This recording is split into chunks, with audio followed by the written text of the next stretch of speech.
You asked for it. Here it is. It's a podcast from Apathetic Enthusiasm.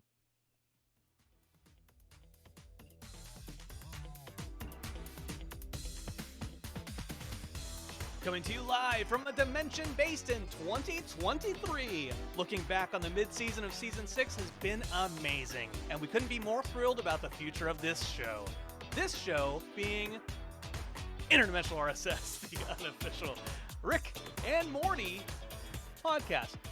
Not just Rick, not just Morty, Rick and Morty. The and podcast. is important. The and should not be left out. Mm-hmm. Absolutely. This show. This show. Hello, everybody. I'm Travis.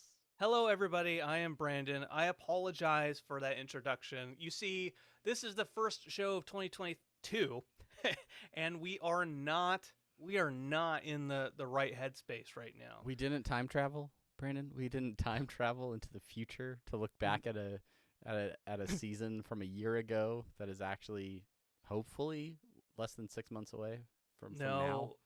Unfortunately not. No, I lied in the intro. I did. What do we say about that? We've always been 100% honest in all of the locations that we've been coming from in our intros. Every intro, we've been perfectly honest, but times have changed. It's a new year. I'm not willing to sacrifice my integrity for your jokes, Brandon. That was my New Year's resolution, was to lie in every single episode of this show. And so far I'm doing pretty good. Who knows? By the middle of the year, you're probably given up on it. But for now, it's January. And this is Interdimensional RSS. Thanks to everybody for tuning in. We are in a dry spell. Ooh. Not much to be said on the Rick and Morty front. We are still keeping ourselves busy over on Apathetic Enthusiasm. If you have room in your podcast playlist for another podcast, highly recommend checking out Apathetic Enthusiasm, the other podcast that we do. But we're back with some Rick and Morty times. We're gonna take a look at a favorite character of ours.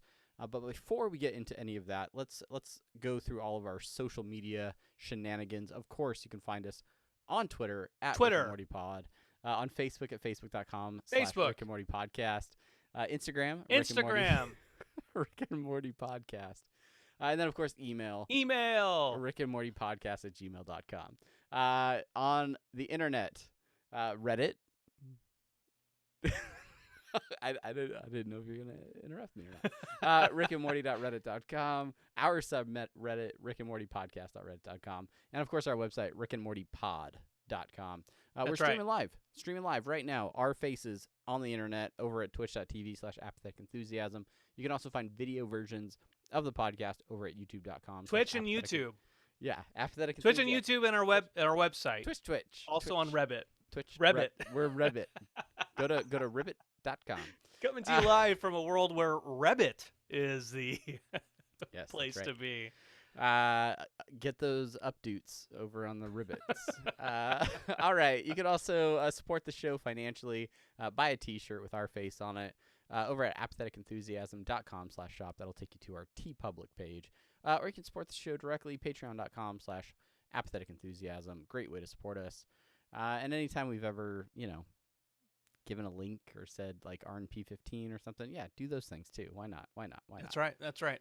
And also head over to blueberry.com if you want to start your own podcast using the code AEPOD.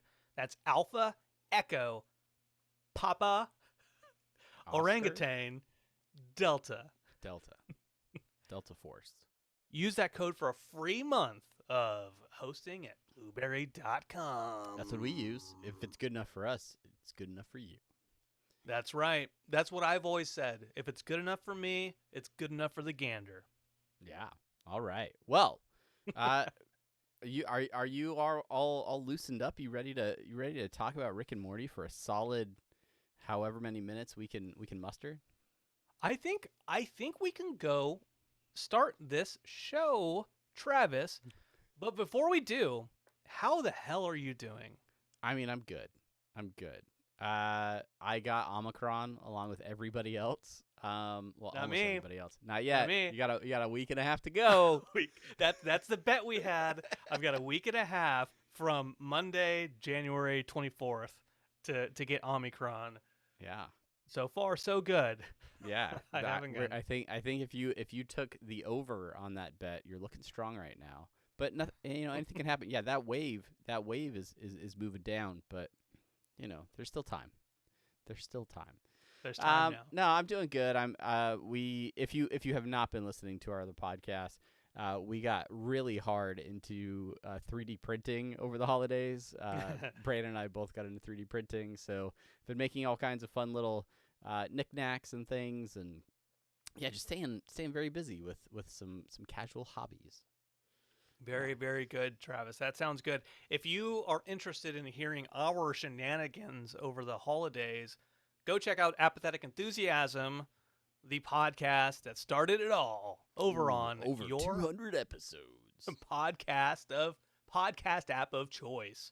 Right. And if you don't want to listen to us talk, well, then you can listen to me get asked a bunch of questions about what superhero power I would choose and why it's teleportation by Matt for well over 25 minutes. Oh my gosh. On rounding the bases. There you go. Rounding the bases. Check it out as well. All right. Well, I think without any further ado, it is time to get into the first segment of this show, something that we like to call semi-pertinent news. Semi-pertinent news. Semi-pertinent news.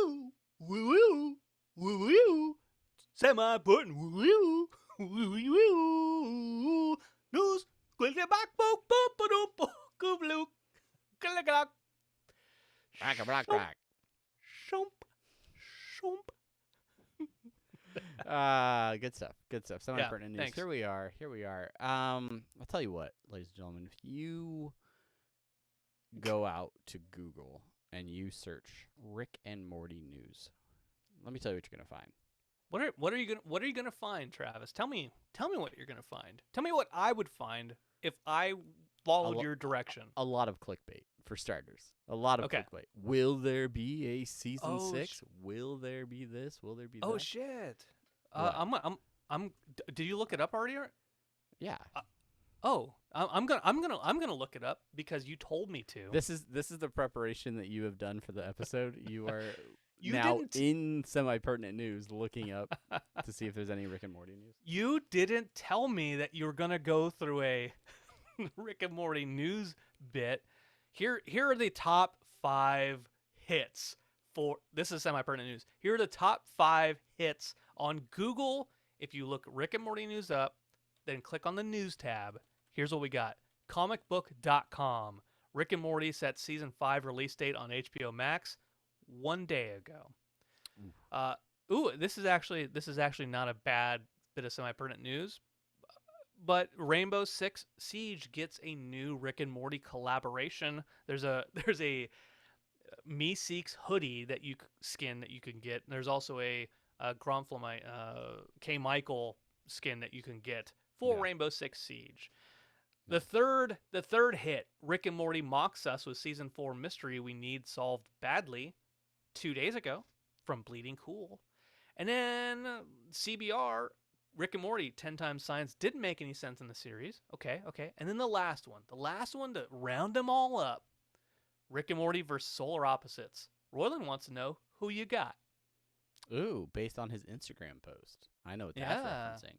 Yeah. Oh, semi-perts there. Travis, what? Can I tell you something about that Instagram post?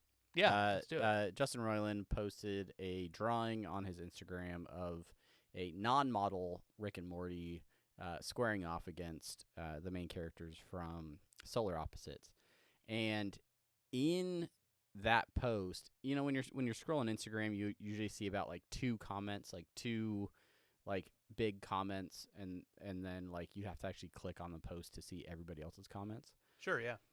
The second comment on there was from a Paris Hilton, and it was just like a heart emoji or something like that, or like a heart eyes emoji. And I was like, what? Paris or Perez? Paris Hilton? Huh. And I clicked. I clicked the account, and sure enough, it is the Paris Hilton from, the 90s or early 2000s. The Good Life. The Good Life. Yeah. The House of Wax. Sure. Yeah. that one. Cameoed on Supernatural. Okay. All of those things. Because she was in House of Wax with Jared Padalecki, who was also in Supernatural. I apparently also a huge Justin Roiland fan. Yeah. Or at least enough. Or one of the people that runs her social media is a big Justin Roiland fan. So. I have gotten to the point with Paris Hilton where I've gotten past the point where I dislike her because I realize now, yes, she was an heiress. She rich, her family. She comes from rich family. Sure. But she was never as stupid as she made herself out to be for publicity's sake and the show and all that type of stuff. Playing a character, playing a role, probably. Playing the role. Now I can see through that. And I have an appreciation for her. I'm not going to say I love her. I wouldn't, especially when Chelsea's listening out on the chat. Chelsea's not listening to this podcast. No. No, I just found it. I just was really surprised. That was. Anyway. So those are the top links in your semi-pertinent news. We also have some exclusive news in your Butterbot update. Here he is right here. Little Butterbot. 3D printed. If you're listening to this podcast, Travis just showed his 3D printed butter robot on camera. You're missing out. Go to twitch.tv/apathetic enthusiasm Mondays, every other Monday when we're recording this show, or go to youtube.com/apathetic enthusiasm. That's right. All Fast forward to this far into the podcast, 12 minutes, and you'll have just missed it. All right, Butterbot update. For those of you that have pre-ordered your butter robot, you are excited for Digital Dream Labs to produce this butter robot. We have an update. The electronics for the robot are lined up and good to go, and by March, hopefully all of that should be taken care of, and they should be moving into production, full-on production of these robots. So this has been something that has been exciting to kind of follow along, and we're very thankful to Jacob Hanchar, who is the CEO of the company, who continues to hit us up with updates about the progress of the Butterbot, and we're just really excited to see the final version of this come out, and for some of you who have been waiting so patiently to get these in hand. I think they're really going to be cool once it's all said and done. I think they're going to be fantastic, and I think they're going to be well worth the wait for the folks who've already pre-ordered them, folks who eventually, as Mr. Dom Cobb mentions in the chat, wants one. Eventually, they'll be available for more folks. So I know they've put a ton of work in. I know it's been delayed a long time for this reason, that or the other, but it's gonna be super cool. So yeah, go on, Jacob, finish it up. You see the finish line. Little rock star. Do your celebration run as you lift in your. I saw a video on LinkedIn. I saw a video on LinkedIn the other day. Wow. No, not the other day. Today, as a matter of fact, this very day.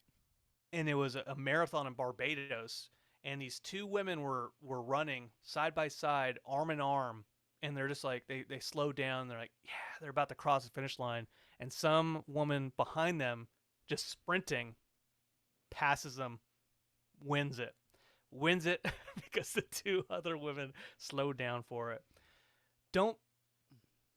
That's Jacob Hanchar right there. He is that last person who, these other companies it to the finish.